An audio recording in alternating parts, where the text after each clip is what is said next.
निजोग बैठक नीलाद्री भक्त निवास परिसर में अनुष्ठित हेब जुग्म बैठक प्रथमे 36 निजोग बैठक हेब परे नीति सब कमिटी बैठक बसिब तेबे श्रीमंदिर मुख्य प्रशासक अरविंद पाढ़ी अध्यक्षतार बैठक अनुष्ठित हेब बैठक में 2026 राजेन्द्राभिषेक ठारू नीलाद्री विजे पर्यंत नीति निर्घंट को अनुमोदन करा जिवो एथिसहित स्नान यात्रा रथ यात्रा बाहुड़ा यात्रा व्यवस्थार अनुमोदन करा जिवो जल लागी गराबुड़ सेवकों को पालिया पुरस्कार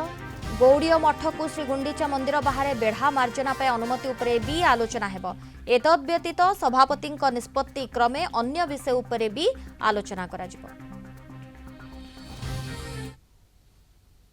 स्नान पूर्णिमा एवं घोष यात्रा जो नीति निर्घंट आम चिठा प्रस्तुत करूँ एवं व्यवस्थावली प्रस्तुत करूँ विस्तृत भाव आलोचना करने आज प्रथम 36 निजोगर बैठक एवं परवर्ती समय श्रीमंदिर परिचालना कमिटीर जो नीति सब कमिटी अच्छी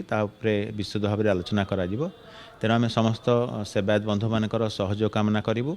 एवं से परामर्श नेबू कि भाव में सहयोग एवं उत्तम समन्वय चलित वर्षर घोष यात्रा ठीक हिसाब से समापन हो महाप्रभु कृपारू।